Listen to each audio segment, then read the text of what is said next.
A study published in the Journal of Interdisciplinary Toxicology suggests there could be a link between Monsanto's herbicide, called Roundup Ready, and the increase in celiac disease in the U.S. and Europe.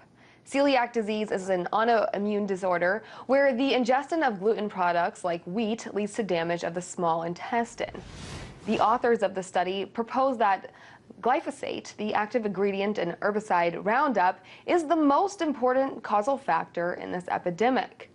The report states that glyphosate binds to the gluten in wheat and disrupts its ability to be transformed into a much less allergenic form.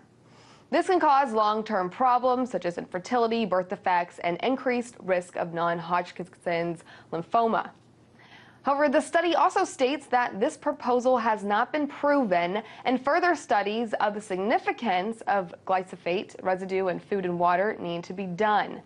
Monsanto, the maker of the herbicide Roundup, tells RT the current paper strings together numerous observations, many of which are controversial, incorrect, or poorly established, to assert proposed causation. Here to discuss is Liz Reitzig, co-founder of Farm Food Freedom Coalition. Thanks for joining. Hi, thanks for having me on.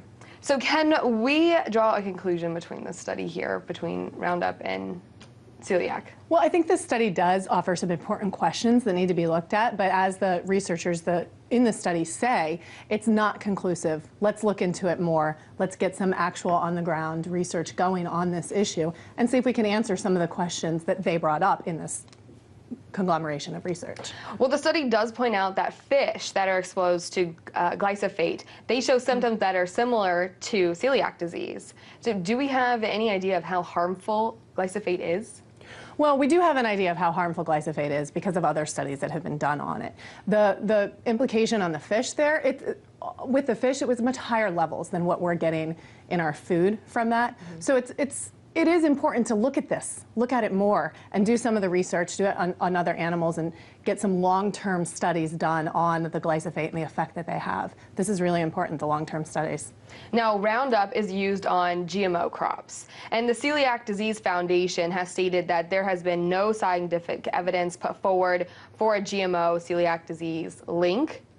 However, there's been no clinical human feeding trials on genetically engineered food either.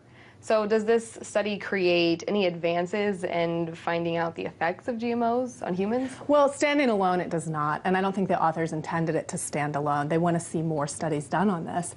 And one of the important things to note in all of that, though, is that people have an experience when they go off GMOs, including people who are gluten intolerant, and they find that their bodies heal.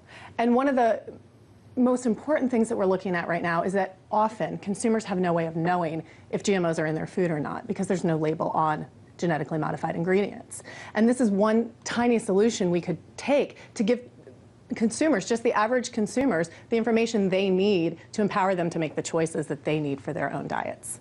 Now, although there's been no studies on GMOs and their safety for chronically ill people, do you believe that they're safe for people who have terminal illnesses? Well, I can speak from experience, and that is hearing from people who are chronically ill, who get GMOs out of their diet, they see an improved quality of life. I think that right there, it is anecdotal, but it's people's real life experiences, and that is something to take into consideration when looking at foods and looking at opportunities for this research. Now, the authors of this study that were linking glyphosate to celiac disease, they state that further testing needs to be done. You know, we're talking about this. Yeah. What kinds of tests in specific do we need? Well, we need some independent research done. Institute for NIH, National Institute of Health, for example, or independent scientists who want to take this on, privately funded. We need this private research done.